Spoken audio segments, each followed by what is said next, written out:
नमस्कार. आज खरं तर कन्येचा वाढदिवस आहे रियाचा. तर तिच्या वाढदिवसाच्या निमित्ताने एक छान एक सरप्राईज खरं तर या लेखकांच्या निमित्ताने आपल्या सगळ्यांना मिळालं. शर्यत म्हणून ईश्वर आगम सरांचं पुस्तक विश्वने प्रकाशित केलंय. तर आज हे वाचकांच्या भेटीला येते आणि मला सांगायला आनंद वाटतो की खरं तर बैलगाडा शर्यत आपण मागच्या 5-7 वर्षापासून पाहतोय की प्रत्येक ठिकाणी काही ना काही चर्चा होती, कुठं वाद होते, कुठं काय अनेक टीका टिप्पणी झाली, कोर्टाच्या केसेस झाल्या, अनेक विषय महाराष्ट्रभर चालू होतो. पण ह्या शर्यतीवर प्रेम करणारा प्रचंड मोठा वर्ग आहे आणि खरं तर सरांनी 3-4 वर्ष या कादंबरीवर सरांनी काम चालू केलं. बरेच वेळेस त्यांनी प्रत्यक्ष तिथं जावं लागलं, त्यांना परत संशोधन केलं आणि मला ह्या व्यक्तीचं फार कौतुक वाटतं की कोणत्याही लेखनाची बॅकग्राऊंड नाही, पण किमान मला जसं आठवते तसं मी सांगतोय की किमान मला असं वाटतं की ते 10 ते 15 वेळा भेटायला आले असतील की सर ही कादंबरी आहे आणि तुम्ही प्लीज प्रकाशित करा. काय कसं करता येईल काय तुम्ही सांगा, पण हे प्रकाशित करा. बाय प्रोफेशनल ते इंजिनियर आहेत, पण एक वेगळा विषय घेऊन हे लेखन सरांनी करण्याचा प्रयत्न केला. तुम्ही सर तुमचं मनापासून अभिनंदन व्यक्त करतो.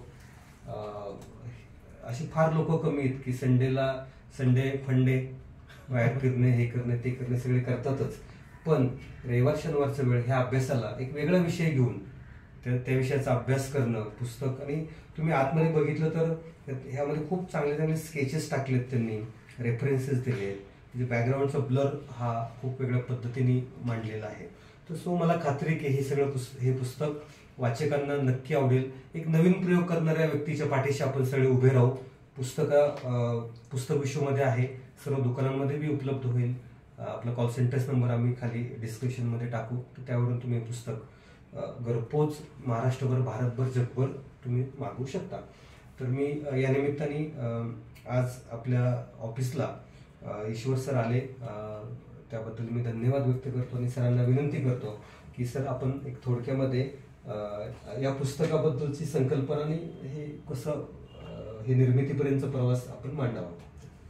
नमस्कार. ईश्वर आगम. नवनाथ सरांनी मला खूप मोठी संधी दिली ॲक्च्युली या निमित्तानं पुस्तक प्रकाशित करून. ॲक्च्युली हे लेखन माझं 7-8 वर्षांपासून चालू होतं. छोटे प्रसंग लिहित होतो.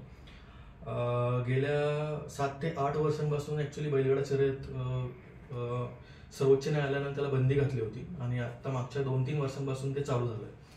ॲक्च्युली या पुस्तकाचं थोडक्यात ओळख करून देतो. एक सर्वसामान्य बैलगाडा मालक आणि एक सर्वसामान्य शेतकरी कुटुंबातून आलेला मुलगा त्याच्या भावाचं अपूर्ण राहिलेलं स्वप्न पूर्ण करण्यासाठी कशा पद्धतीनं म्हणजे या बैलगाडा शर्यतीमध्ये तो दोरी घेऊन किंवा तो कासरा घेऊन चढतो त्या छकड्यामध्ये आणि संकटांना सामना करून आणि कष्ट करून तो बैलगाडा शर्यतीमध्ये नाव कमावतो किंवा नावलौकिक मिळवतो, त्याची ही गोष्ट आहे ॲक्च्युली.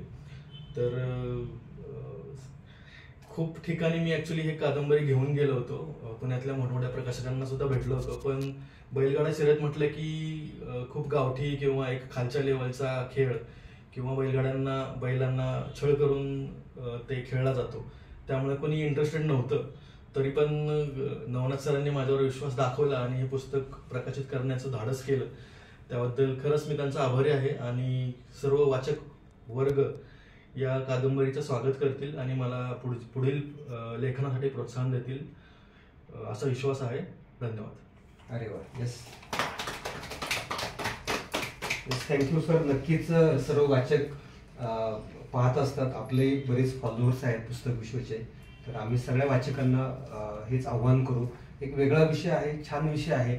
आपण हे नवखे लेखक जे आहेत या सगळ्यांच्या पाठीशी उभे राहू आणि हे पुस्तक आता आम्हाला सर खात्री आहे की प्रत्येकाच्या घराघरात पुस्तक जाणार आहे. आणि तुम्हाला अशाही शुभेच्छा देतो की आता आपण तुम्हाला 1-2 विषय सरांना सुचवलेले आहेत आणि ऑलरेडी त्याच्यावर काम चालू आहे, तेही पुस्तकं लवकर येतील.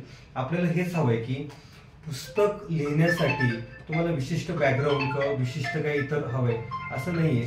आपल्याला एखादा विषयाचा अभ्यास करता आला पाहिजे, त्याची मांडणी करता आली पाहिजे आणि मग त्या मांडणीतून अभ्यासातून ऑटोमॅटिक आपण त्या लेखन प्रवाहात येत असतो. तर सगळी टीम तुमच्यासोबत आहे. तर मी परत एकदा मनापासून धन्यवाद देतो आणि थांबतो. थँक्यू.